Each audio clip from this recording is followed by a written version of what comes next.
This working conference will now be recorded. Yes. Okay, so I'm not trying to do it then, right? Yes, I've got it. Hit one more. Okay. So what I ask all of you to do now is join me in the Pledge of Allegiance. I pledge allegiance to the flag of the United States of America and to the republic which it stands, one nation under God, indivisible, with liberty and justice for all. Thank you all.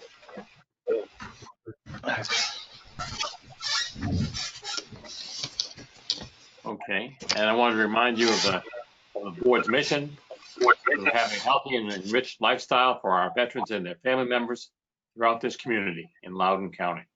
So thank you all again for being here. And the next slide is a commercial. I just wanted to remind all of you, for those of you that are in the Air Force, that we're about to celebrate the birthday of the United States Army. It's a big deal over here at Falcons Landing. We're going to have a fine virtual celebration, including champagne and music. So not the same thing we're having here, but nonetheless, it's the Army's birthday coming up. Number 245. And we remind you all, we are the senior service. Okay. We're also celebrating the anniversary of the end of the war in Europe, which is May 8th. 75th year anniversary of that particular event. A lot going on at that particular time. And the next one is the agenda. So we're going to talk with Tom Grant in a minute. We're going to get an update from the Communications Committee. We've got a guest speaker group here tonight from George Mason University. They're going to talk to us a little bit about handling the situation during COVID-19. So without any further ado, let's go on to the next view graph, which should be Tom Grant. I know you're out there, Tom. So Jim, can you hear me? Go ahead. Can you hear me, Jim? Yes, I can. Okay. What we have experienced in Loudoun County from a veteran's perspective over the COVID crisis has been a lot less than I had expected in terms of demand for services. The vast majority of the veterans I am in contact with, and it's averaging about 3 a day. Those are the ones that are looking for the assistance and benefits, employment, financial assistance. I can't pay the rent, I can't pay the electric bill, despite all the moratoriums on evictions and all the rest of it. So those 3 a day are the ones that are really requesting something. And then you can probably add another 3 a day to that, just calling to, it's really a morale call. Hey, how are things going? Is everything going to be okay? They're just looking for a little reassurance. And these are veterans, generally speaking, that I've been in touch with before. So there's 2 distinct groups there. But when we entered into this COVID crisis, I really expected, as I indicated at our last CVEB meeting, I expected the demand to go way up, but it has not. That's about it in summary. If anybody has any questions. Is there a service? Oh, sorry. Jonathan, you want to say something? Oh, shit. Yeah, is there a way for us to volunteer for that to help out and answer those calls? Yeah, Jonathan, I think the easiest way to do that is if you come up with me on the email net. Okay. If you haven't already. And that's thomas.grant@loudoun.gov. Okay. And I'll get you added to the network and the distribution system for information. Awesome. Okay. If I don't get you mind putting your email in the chat? That way I can copy it. Oh, you're talking to Helen Keller when it comes to technology here. How about just thomas.grant@loudoun.gov? Sorry about that, man.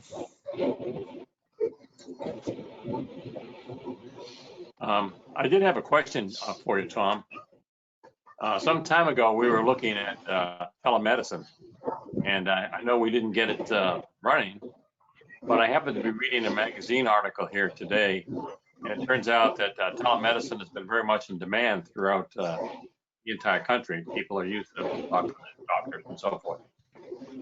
And it seemed to me like it didn't require any kind of physical facility resident in the county. It was being done online. I don't know if you have any feedback from the VA on anything they're doing with telemedicine. Have you heard anything at all? Well, Jim, as you know, our telemedicine efforts in the past, I guess it's now 2 years, have really made my middle name Sancho Panza as I chase windmills. As you know, we tried very hard with the VA to get them to bring the telemedicine capability into Loudoun County. And that was two parts. One was the physical presence in Loudoun County, co-located with the vet center. And then the other part of that was what you're referring to, which is basically just hand out laptops or iPads to those veterans who need it and who can access that kind of information from their houses. It was really the first part was to take care of veterans who weren't comfortable with the technology, who wanted to go down to the vet center and actually be seen or have to be seen because of a condition, or that they can't get access. Like we've got some people up in Hillsborough that don't have internet access, so they couldn't actually use the devices remotely. But overall, the effort fell flat on its face. And in part due to my I guess my approach to it, I just could never get the VA to get off the dime.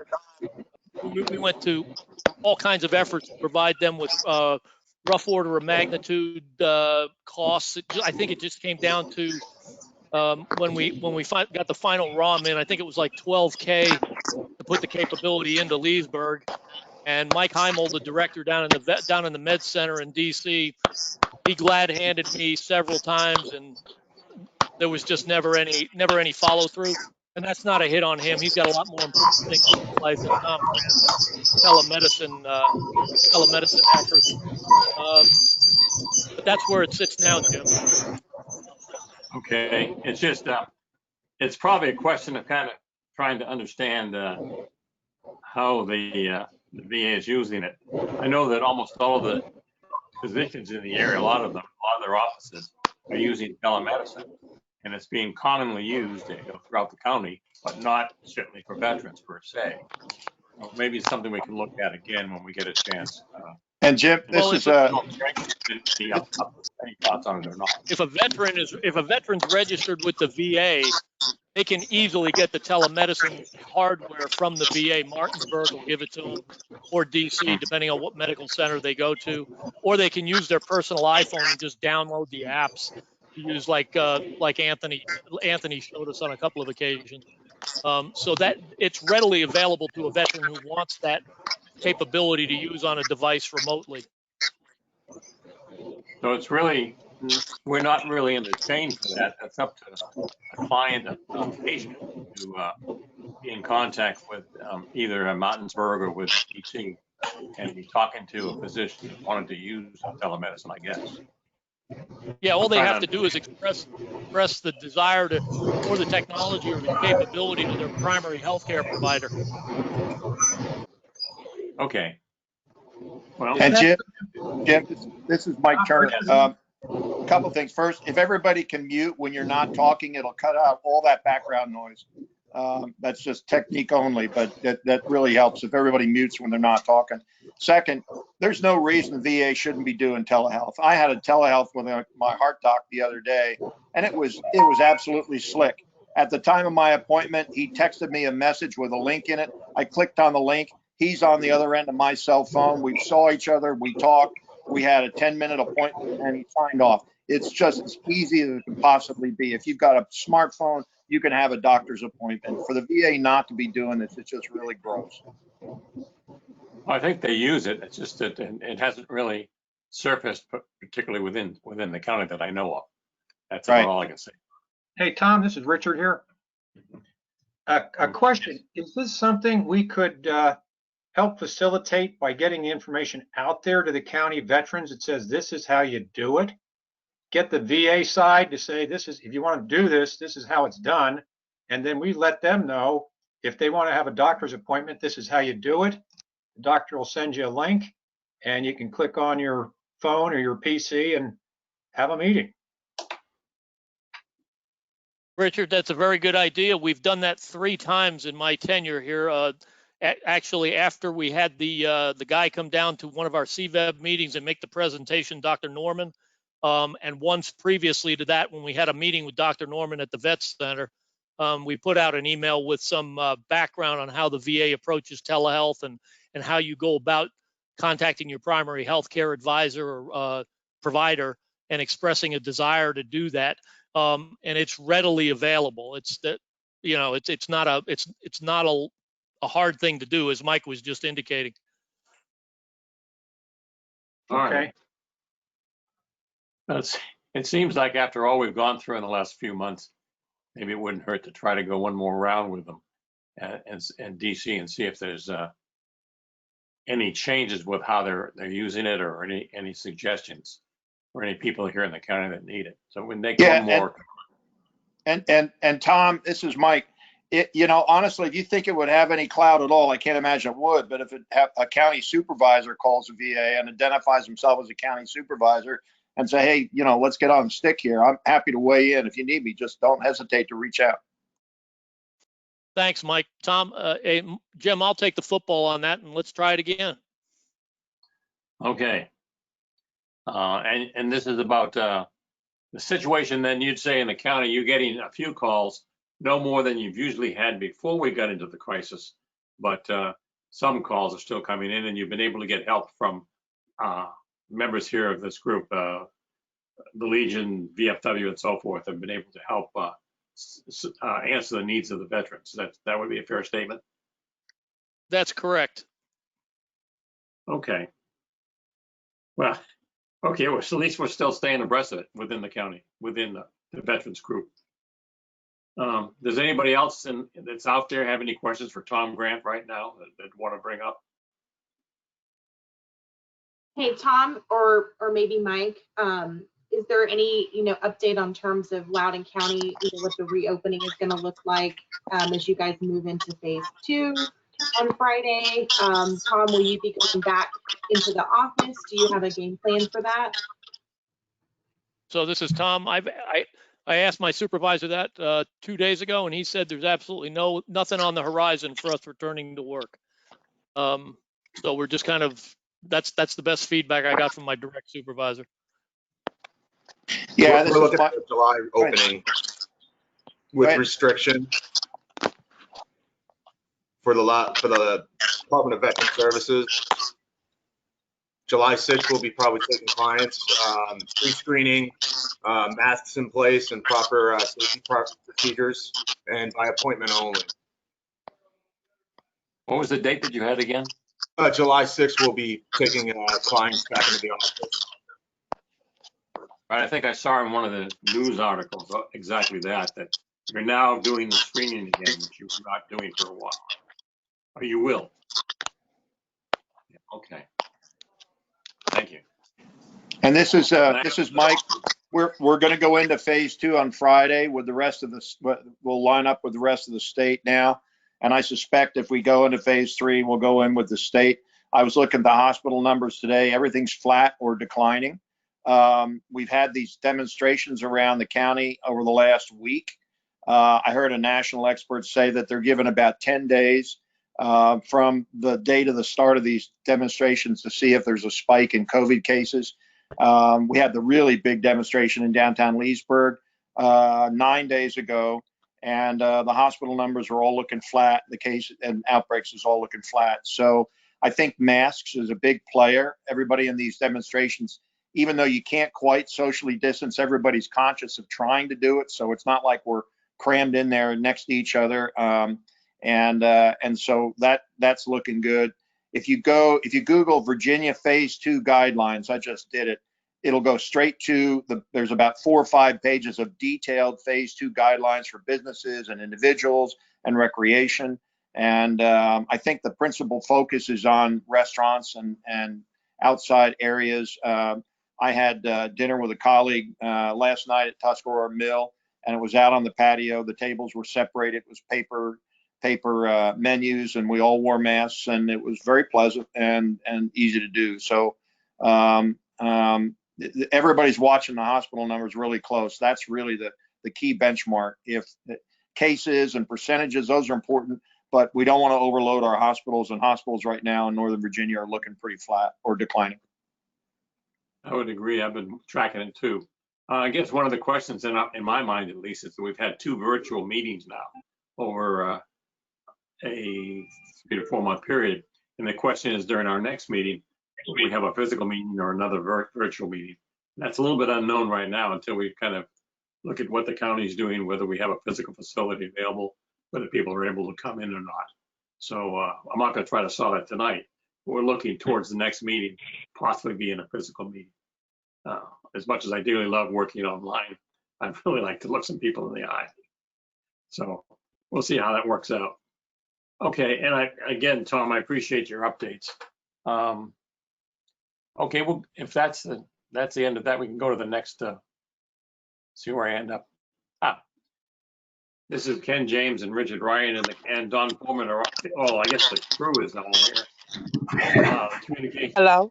group. Hello. Hello. Hi.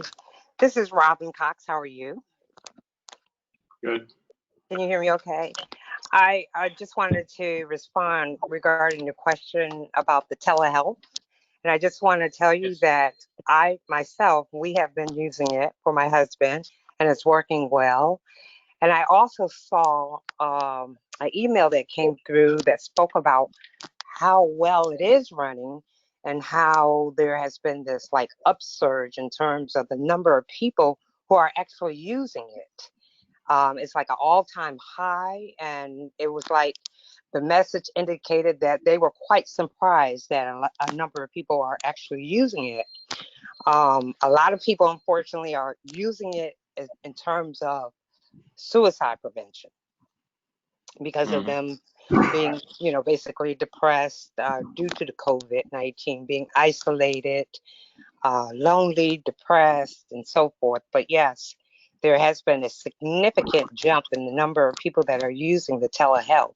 They're just surprised that it is being used right now more for like psychiatric counseling and suicide prevention. When you say they, are you implying like a universal? Are you talking Yes. about the county or the state or what? Yes. The country, basically all across the United States, there has been a significant upsurge in terms of the number of people that are actually using the telehealth. I was actually trying to find the email to send it to everybody, but it was enlightening. Okay.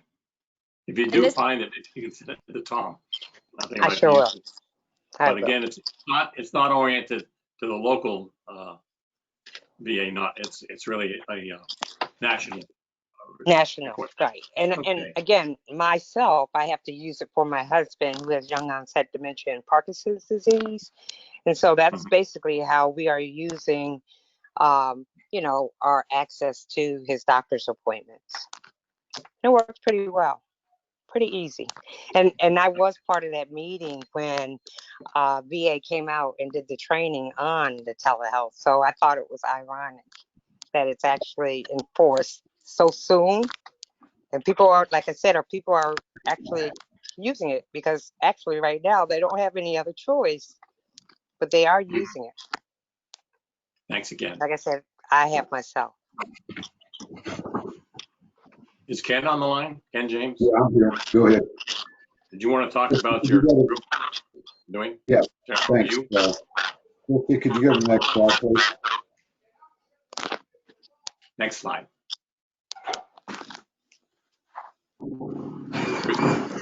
Yeah, just wanted to pass on to everyone. We were able to do 2 things during this last quarter.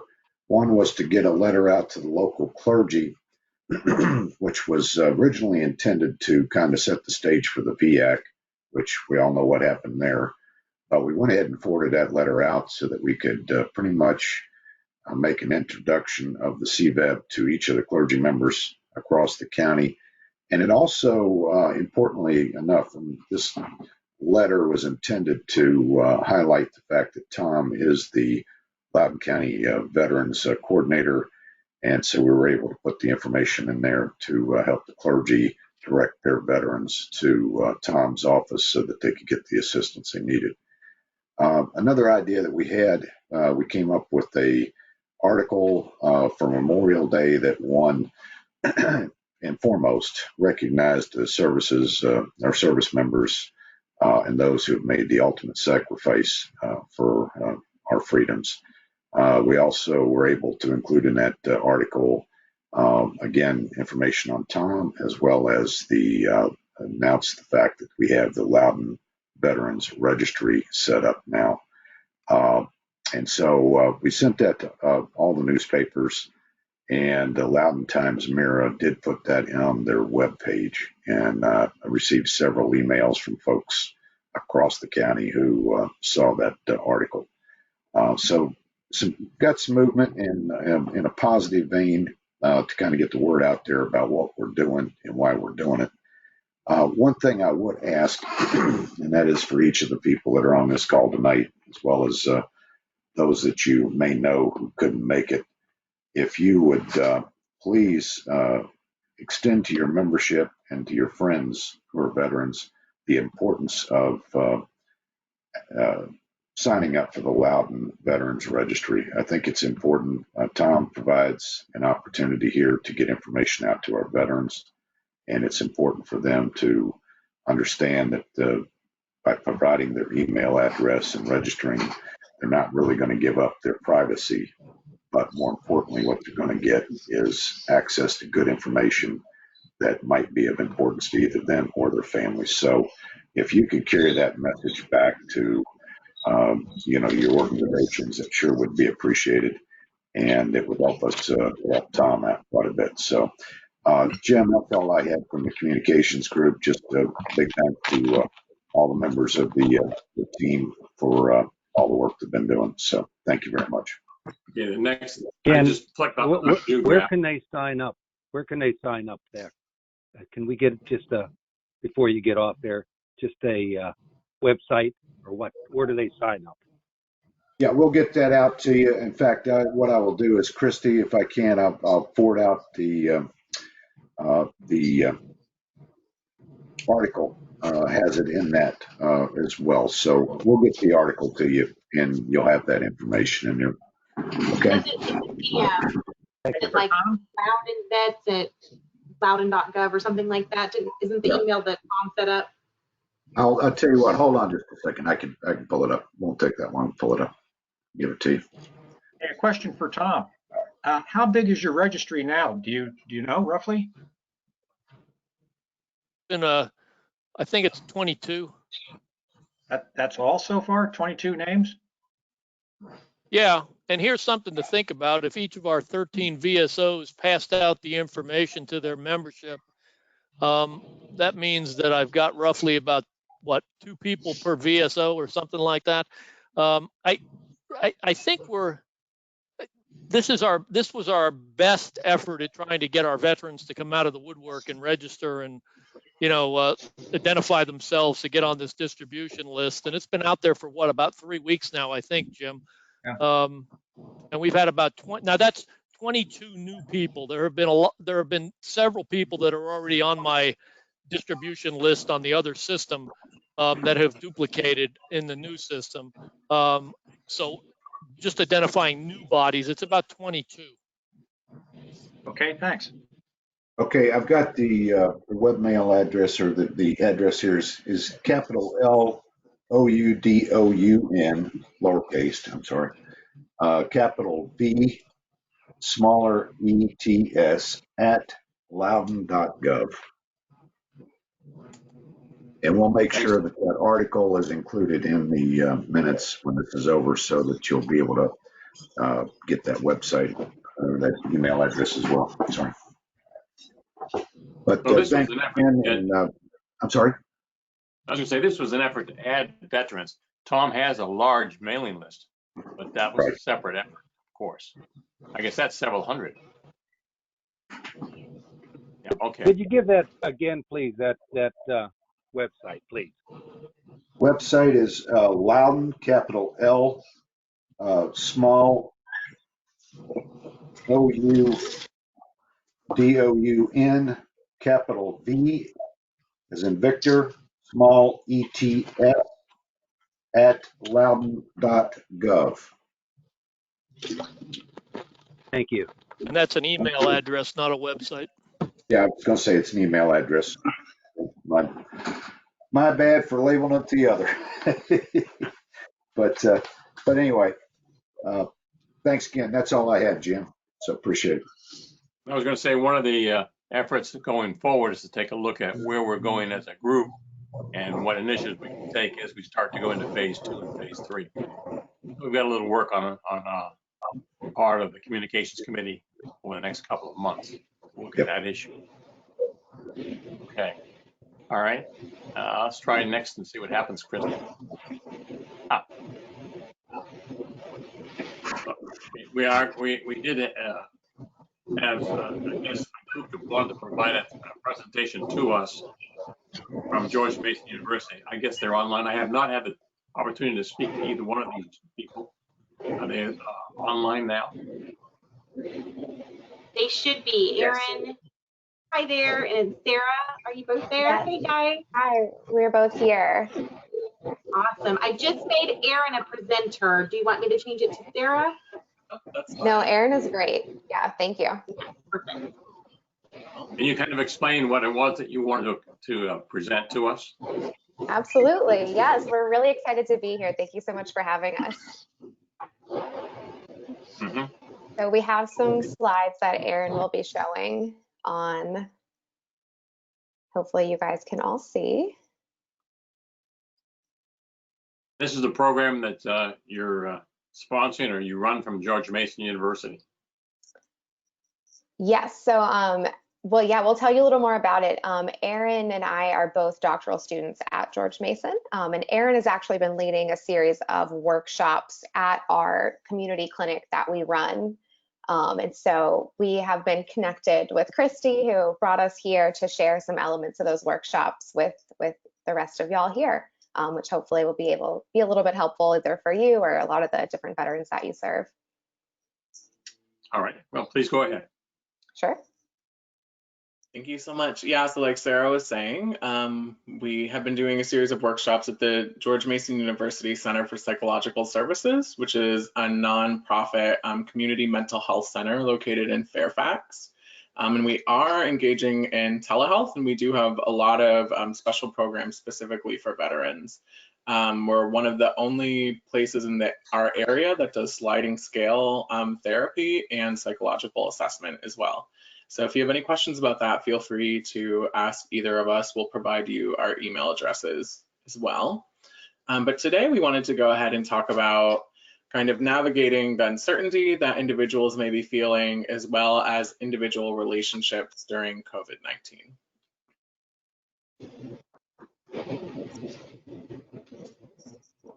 So really quickly, just to introduce ourselves, my name is Aaron.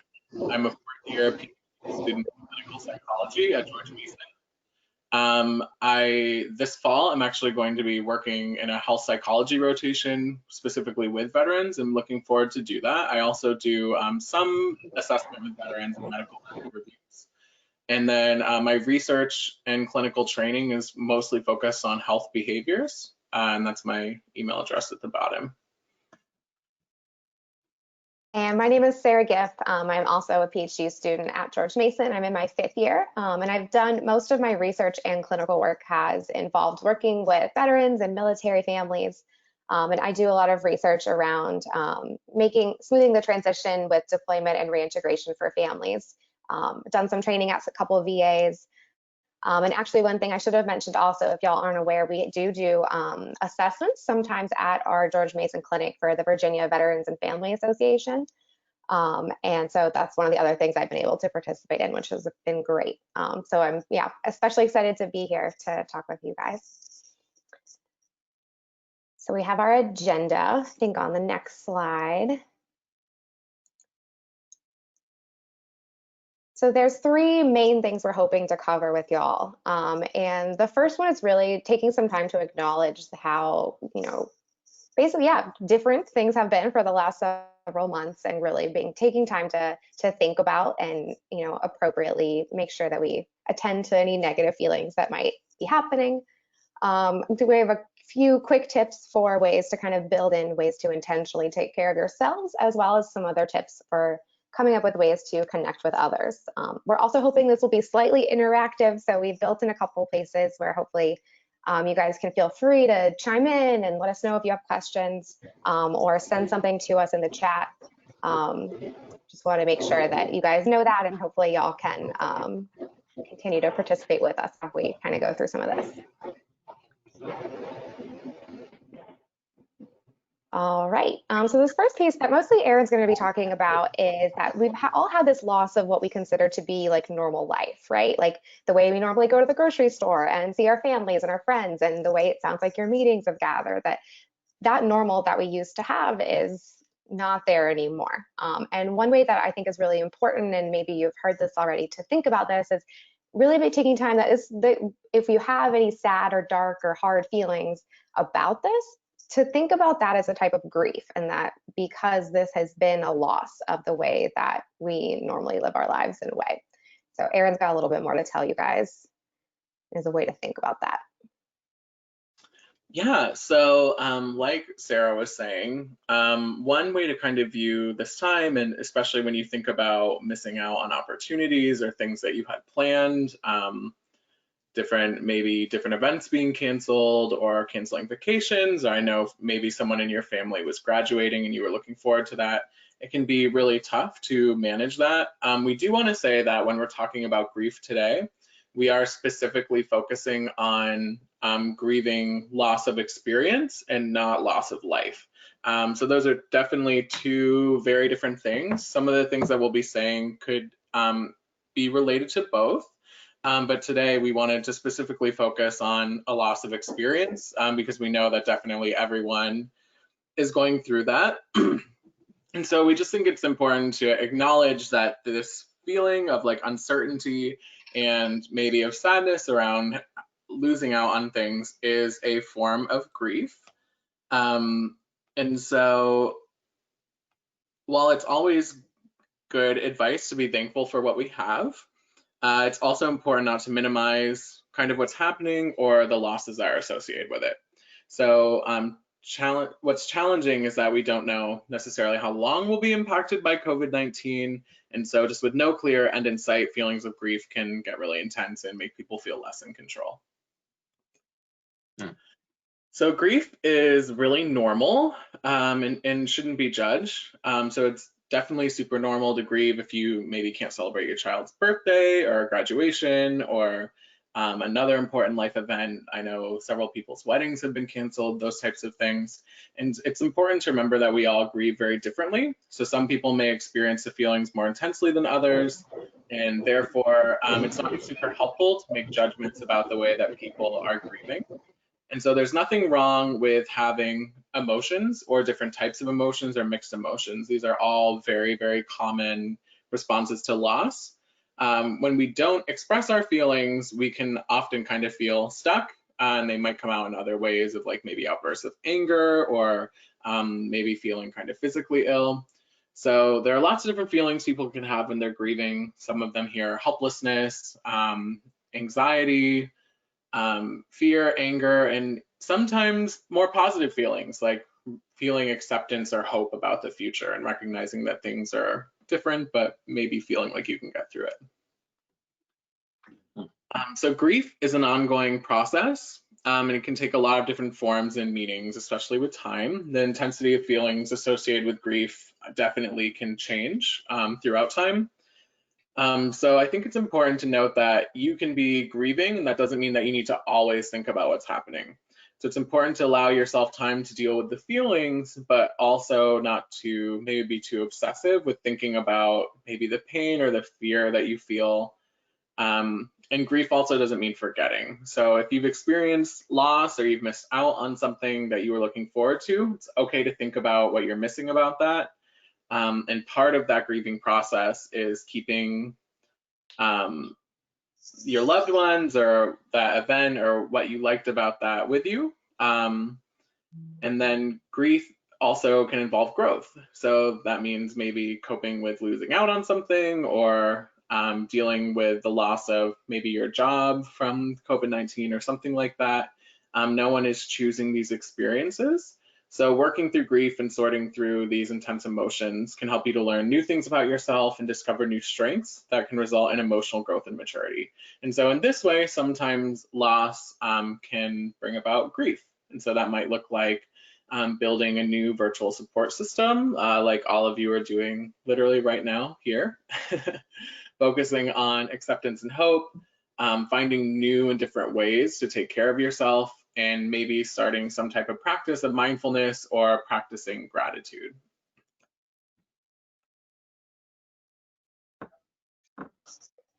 All right, thanks, Erin.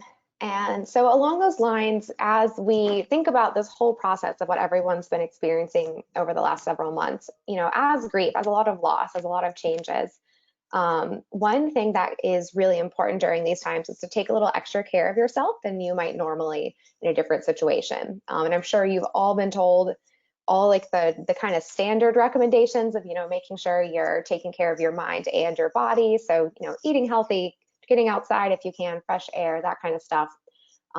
Hopefully you've been doing that the last several months as best as you can.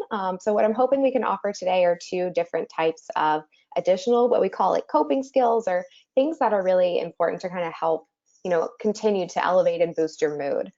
And I think these are also kind of quick and easy to kind of start thinking about. So for those of you who work for different organizations, hopefully these are things maybe if you're interested to pass them along to your other veterans and other people you work with. So the first one, as Erin mentioned, we're going to talk about is thinking about being really intentional about practicing gratitude. So during times of uncertainty, there's just so much going on, and it's easy to get wrapped up in what we don't have and what we're missing. So right now is a really helpful time to really think about what you are thankful for and that you do have, and really reflect on, how you feel about those things. And so in these gratitude, it's just spending more time with gratitude. A lot of times we can go to like some quick go-tos, like I'm, grateful for a roof over my head, and I'm grateful for clean water and things like that. But there's also maybe they can kind of take a little bit of a deeper practice and think not only about, what you have right now, but maybe past experiences you've had that maybe you've really grown from.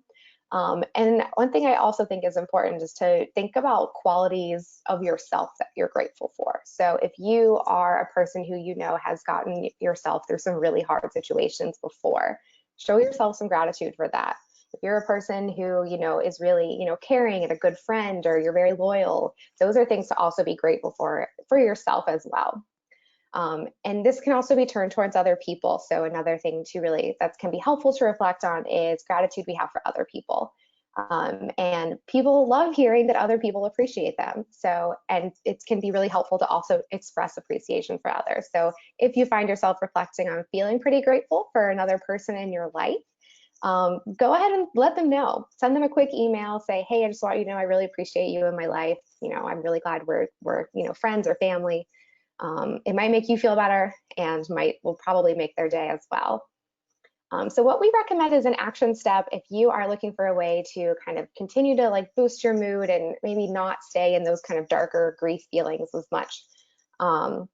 Is to maybe just start practicing writing down three things that you're grateful for every day.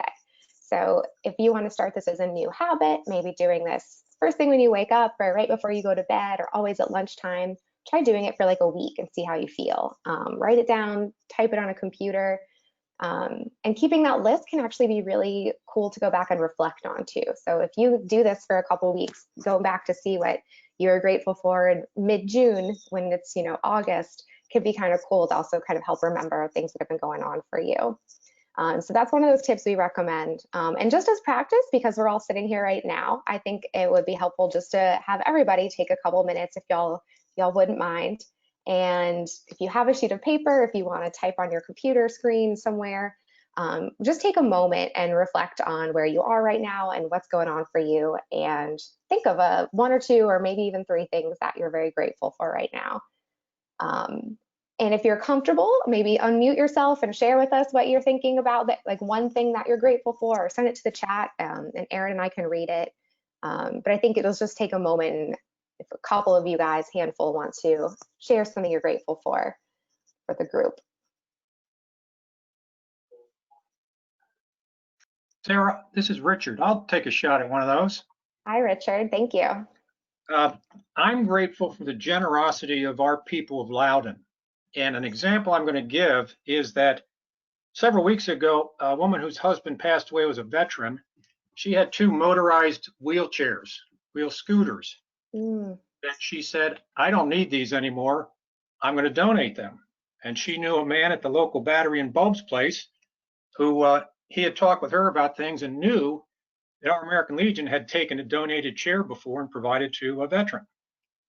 So as part of our buddy outreach thing that we started with our membership, one of our members is fairly old, and we were calling everybody in the post to see how they're doing, like you're suggesting, keep in touch with people. And this individual indicated that although his rec center was closed in his community, when it opened back up, well, actually he could use a little help getting over to it. Takes a long time because he's slow. So one of our guys said, well, we have a motorized wheelchair. Do you think he could use that? And he said, well, as long as nobody else needs it more than I do, I could try it. So we went over there 2 weeks ago on a Friday, delivered the chair to Carl, and Carl was quite excited to get it. And he did a test ride in his driveway with a little joystick. And Carl actually had been a pilot in younger days, and actually was the last man to get his wings from the Tuskegee Institute. He's 94 years old and a proud U.S. Army aviator. Flew in the Vietnam War and Korea, got his wings right at the beginning of 1946, and he invited us in to share some of his history with us. So we spent about an hour with him, and at the end of which we said, well, would you mind if we came back again in a couple weeks to hear more? And he said, I'd be delighted. So as I was driving away, I thought, well, this is really good. We helped him out. So now instead of him going across the street, maybe it takes him 5 minutes. Now he can get there in 2 minutes. But actually, as I saw him go down his driveway, his steps were about 6 inches long. So this mobilized wheelchair for him to zip down the street, go to the rec center to keep his workouts going at age 94 is going to be really special due to the generosity of one of our Loudoun County citizens. So that's what I'm grateful for. Wow, thank you so much for sharing that story. That is so many, pieces are so heartwarming. That's exactly the kind of stuff that I think is important to reflect on. Thank you so much. And I will read some of the other things people are sharing here. I think you can see them.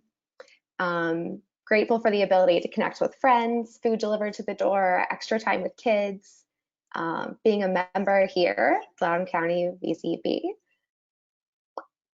Warm sunny days. Grateful to hear wonderful stories like that. Yes, making you smile. Wow, these are awesome. Thankful for surviving COVID-19. That's also a good one to hang on to right now. I got privately that said grateful for Christy. Oh, that's awesome. Okay, so hopefully, does anyone have any questions about that or anything else that they want to share before we move on to our next? Yes, this is Robin Cox, and I would like to share my gratitude statement for the day.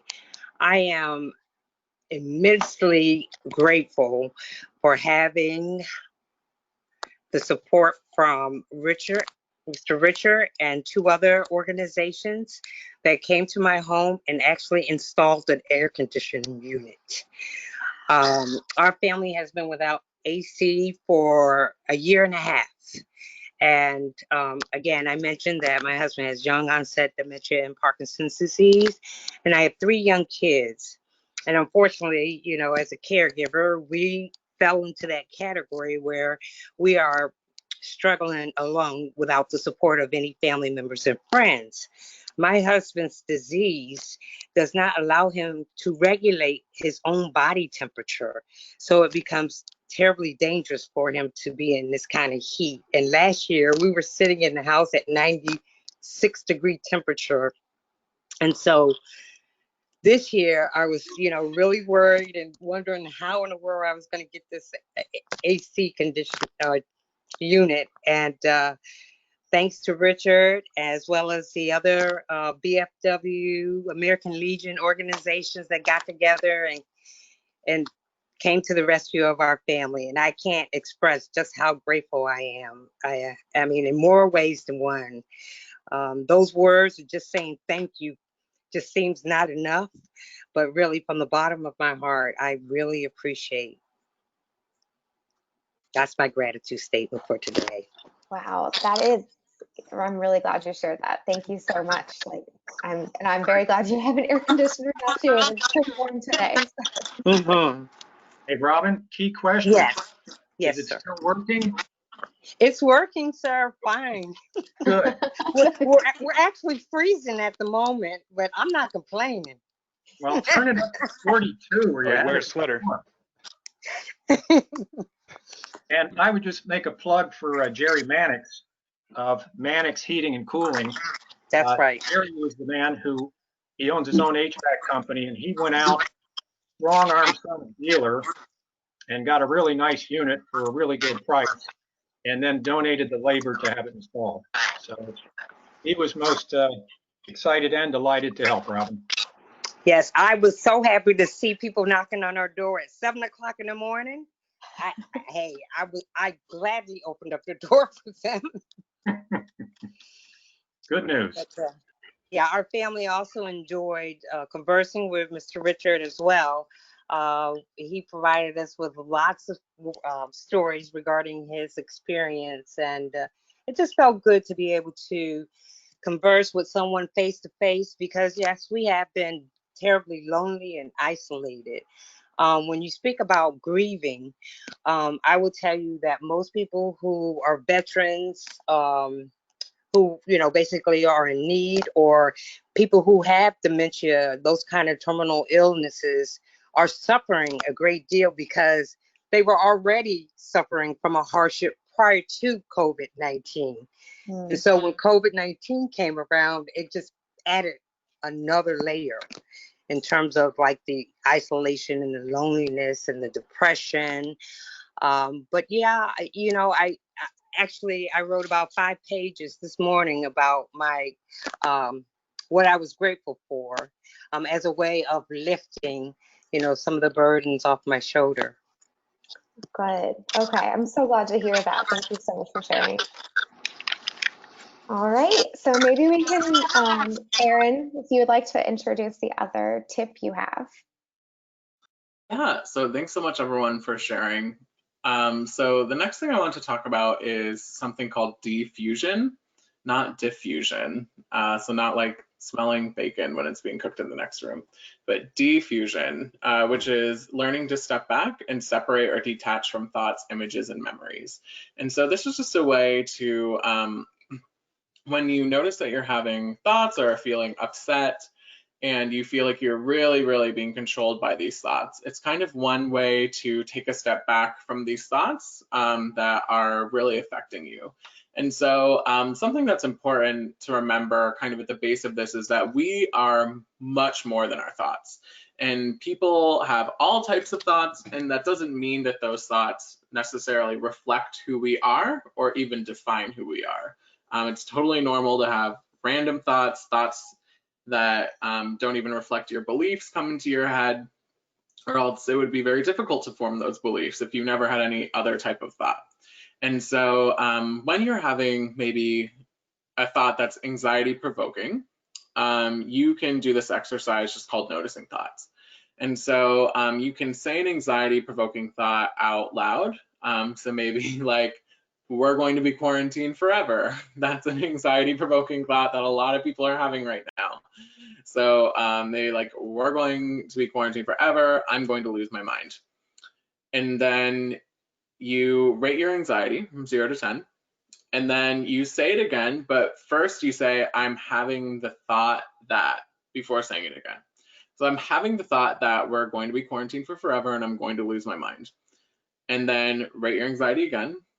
And then take that same phrase and before I add, I notice I'm having the thought that. So I notice I'm having the thought that we're going to be quarantined forever and I'm going to lose my mind. And so basically what you do through each step of this is you remove kind of the focus of it from something that's a reflection of yourself to noticing that this is just a thought that's going through your head. And so you can engage with it as a thought rather than something that's true or representative of who you are. And so in the graphic, you can kind of see the person saying, I'm stupid. And so that is a judgment about themselves. That's a thought that they're having and that they're applying to themselves and taking to be true of themselves. And then I'm having the thought that I'm stupid changes that judgment about themselves to back to, oh, this is just a thought. And then when you say, I notice I'm having the thought that I'm stupid, you are focusing on how you are a person who is having this experience of having this thought. And so rather, again, than it being evaluative or a judgment about yourself, it's just a thought that popped into your head and you can recognize it as such, rather than focusing on what that means about you or feeling like that thought has to reflect who you are. And generally what we find when people begin to notice their thoughts is that it helps them to, like we would say, defuse, so to take away from themselves kind of some of these judgments or the anxiety that they're having, and kind of more recognize it for what it is. It's just thoughts that pop into their head rather than truisms about themselves.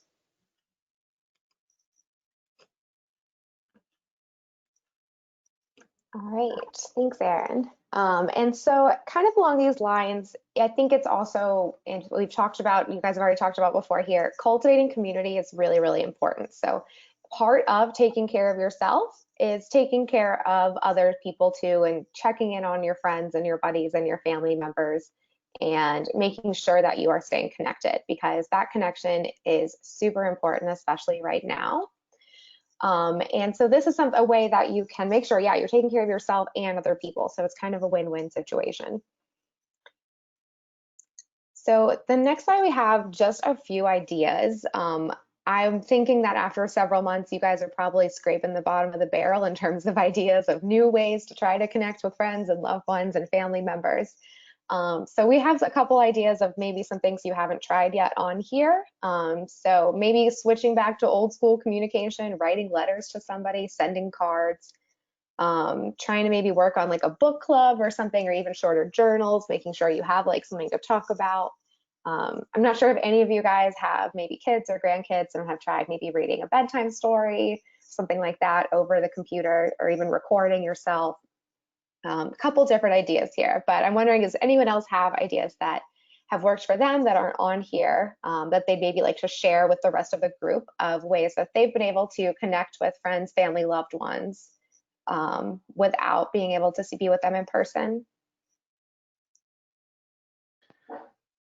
I've been able to drop off groceries to a friend that I understand needs, a little help here and there. So I just leave it like a little gift, kind of like Santa Claus in the summer. I'm working on the belly, so give me a few more of these, and I'll be there. But I've been doing my best to kind of call people who I think who are, when I get I'll just send a text message to somebody, say, hey, hope everything's good with you. God loves you, or anything like that. To kind of get their spirits back up, because I know in these tough times, we take for granted the communication part. So a simple text, a simple email. It may not have to be big. You don't have to build a huge book club or anything like that. Just hitting somebody up that you haven't talked to. Look at your contacts, someone you might think that might need a little hello or something. That helps. A compliment. I've been giving compliments to people. That really cheers them up, and I'll ask first and say, hey, do you mind? Is it okay if I give you a compliment? They're like, sure. And I'm like, yeah, I think you look pretty. Oh, thank you so much. And go about our ways, and that's it, and it makes them feel really good about themselves. And they, I don't have to get paid for it. So it's great, so it's cool. So it's small things like that. I've been doing this Twitch thing. So I've been doing that online, playing video games, but also talking about real life issues and stuff. So I'm trying to build that community to try to get everybody to get involved and, find a way to kind of unleash their stress, kind of let it out. So it's cool stuff like that. Totally. Yeah, Jonathan, I love the point you made that it doesn't have to be like a big organized thing. Just like a little bit here can go a really long way of just a, hey, how you doing? Thinking about you. I love you. Here's a compliment. Mm-hmm. Yeah, it's the That's small awesome. things that count. The big ones matter, but the small things count, buying flowers for my mom, small things like that, gets you good food. So it works out. Yes, absolutely. I also saw an email from American Legion, I think it was post 2001 today, that had a Battle Buddy check-in email, which I thought was really great for our veterans in the region. In terms of our veterans, I think it's really important, especially those that may be struggling with mental health, that we check in with them. I have a friend that has a spouse who's a combat veteran with severe PTSD. Just a few weeks ago, tried to attempt suicide again for his 4th time. And it was because of all the stressors related to COVID-19 and everything that's going on. And to me, it's a great time right now for us to check in, make sure the veterans are doing okay, check in with even their spouses, their family members as well, because it's a hard time right now. So lots of great ways. I love this idea. Thanks for sharing these. Yeah, of course. Well, Chrissy, I'm so glad you brought up the importance of this mental health component too. That this might just there's a lighter side of just checking in is great, but on the other side, we also really never know how much someone else might be struggling and how really valuable that check-in might be for somebody. Thank you. And actually, go I ahead. just wanted to say, I think that we do a lot of texting and social media, but I think a phone call is the most important thing now, particularly for our seniors. They love to hear a voice, and they can ask questions right away that come to their mind, and I think that's important. We've lost I think 5 members in the VFW in the past few months. One member, 100-year-old member, at the beginning of May was his 100th birthday. We organized a huge recognition drive-by at his home, which not only helped him and his family, but it just solidified a community in doing something like that. So there's all kind of things that can be done even during this period of time when we have to wear masks that can bring people a lot of joy and happiness and recognition. I think this gentleman was 100 years old, and he was a military man, made colonel in the Army, and I think that it was a great recognition. Sadly, 2 weeks later, he passed away, but that community will always remember that couple of hours where they gave that recognition to Bob Shawn.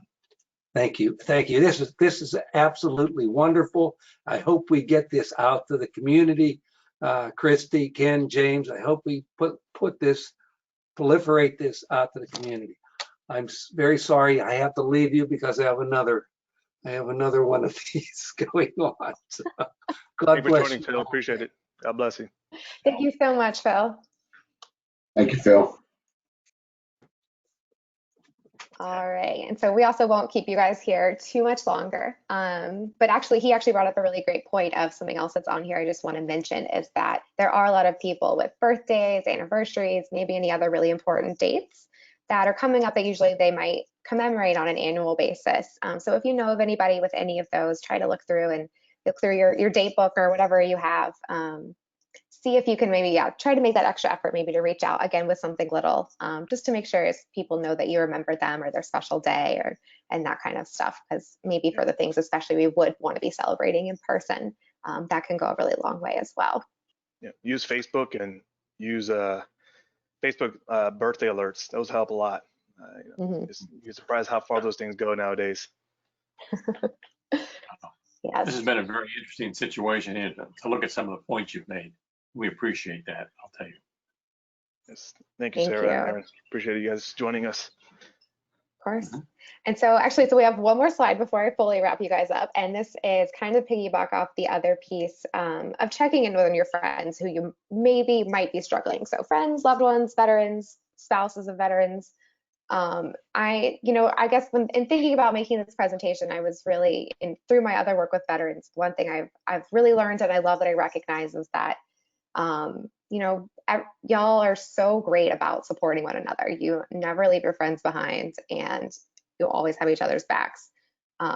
And so I just think, thinking about maybe this being another way to continue to have your friends' backs and your buddies' backs, of just making sure you can reach out, provide support, and give them a little bit of a space and a way to talk about things that might be harder. Because talking about hard emotions, feeling sad, feeling nervous, feeling scared, those are kind of hard to do.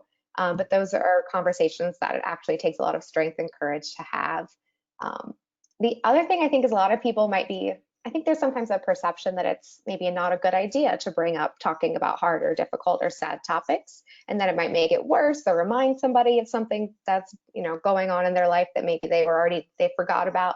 But often it really does help to acknowledge, that this really stinks.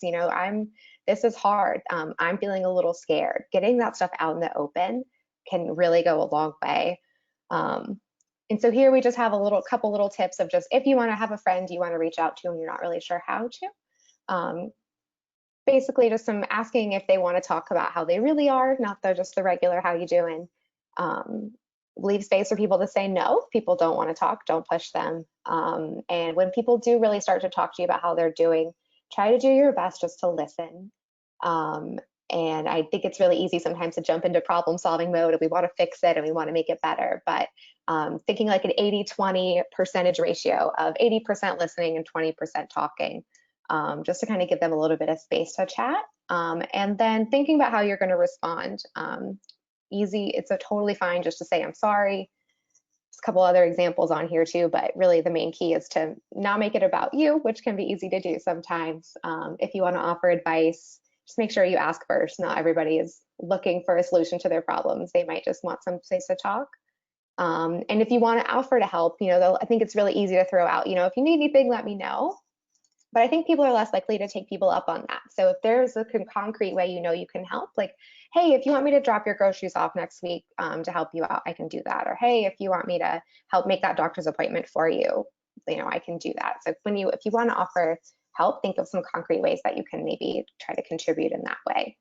And I always love the idea of ending on hope, of kind of ending in like some type of way of, things are going to get better in the future. This is temporary, is all really also important to think about. So that is the end of what we have to talk about.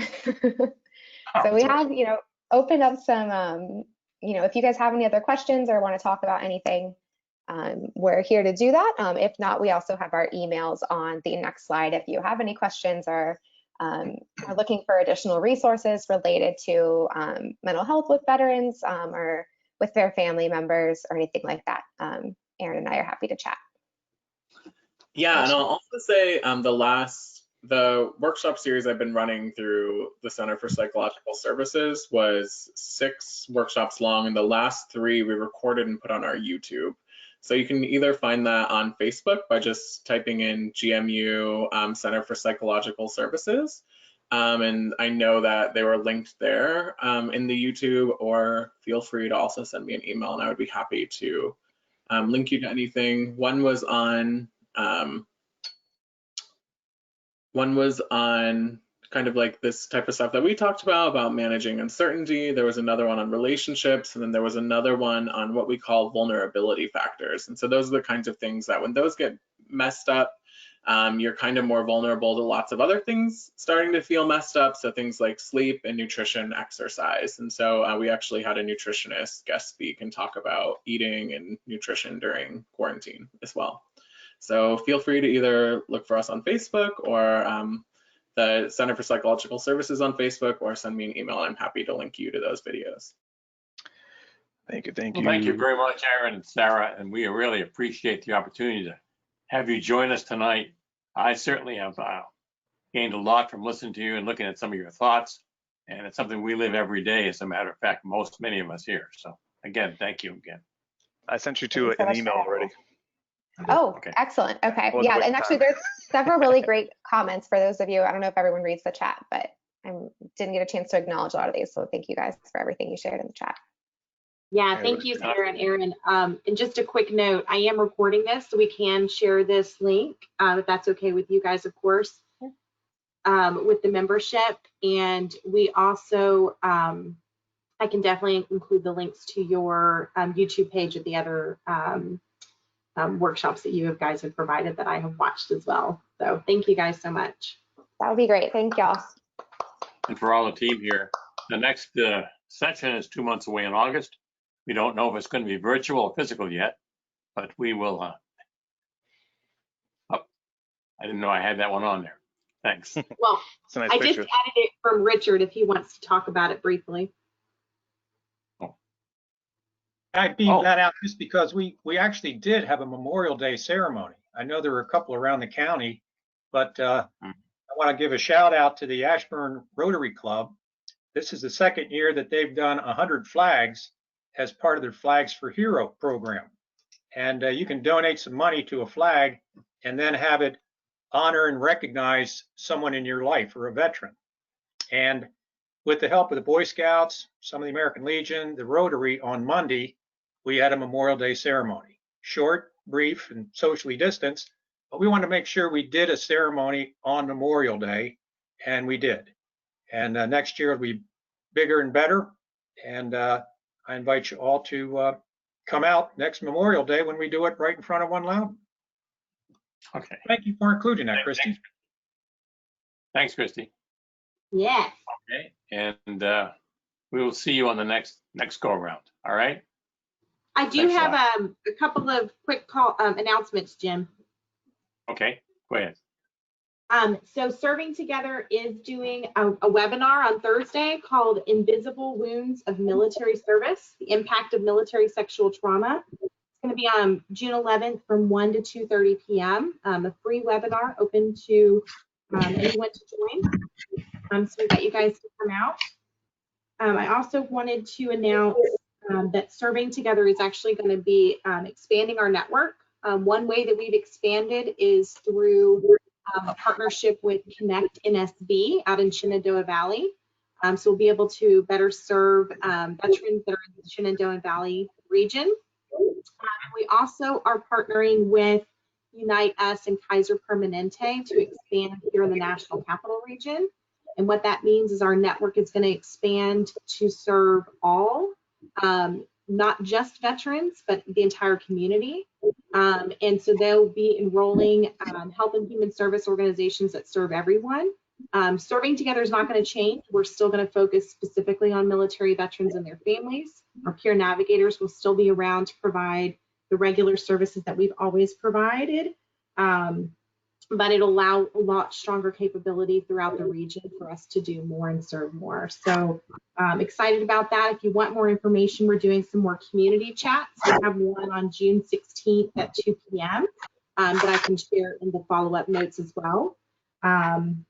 But yeah, exciting things to come. We also will be partnering with VetLex, which is a program that helps people with legal services, veterans with legal services. So that'll expand our capabilities as well, to be able to connect veterans to pro bono legal services from legal firms throughout the community that want to provide free legal assistance. So more to come on all of that, but I just wanted to make sure you guys knew the update on what we're doing in the region. If you have questions, feel free to reach out to me. Okay, thanks again. So I got a quick question. Yes. Yeah, sorry, I got here a little late, but do we have the tentative date for the VIAC? No. Okay, that's all I wanted to know. Postponed. No. Indefinitely? Indefinitely for now. We have to regroup and find a venue. And as we go forward and we get through the next couple of phases, we'll be able to do that. We didn't get a chance to talk about that tonight, but I'll get in touch with you and talk about it. Ken wants to talk to you about it too. Okay. All right. Yep. Thank you. And so the next meeting is August 11th. Currently, we're keeping it the same time, 7:30 to 9 p.m. And then we'll keep you posted if it's going to be in person at the Loudoun Government Center, or if we will do it again virtually as we see more things come out regarding the coronavirus news and things like that. Drinks on James if we meet in person. That's what he said. And Thank this is Steph Burns with the Red Cross. I put in the comments, if the Red Cross is going to have a virtual stress management workshop, which kind of looked a lot like what the presentation that they were just having. So I'm going to get the information to Chris Duffley as well. But I put all the times and the dates in the comment section, and Christy, I'll make sure he gives you all the information to send out. And it's going to be free to everyone. And he's going to be sending out the information to be able to sign up by Eventbrite as well. So it's open to the public. All right, thank you. Okay. Awesome. Well, thank you guys. You guys have a wonderful evening. Thanks all very much. Thank you all for showing up. Appreciate it. It's awesome. Thanks, folks. Bye. Thanks, everyone.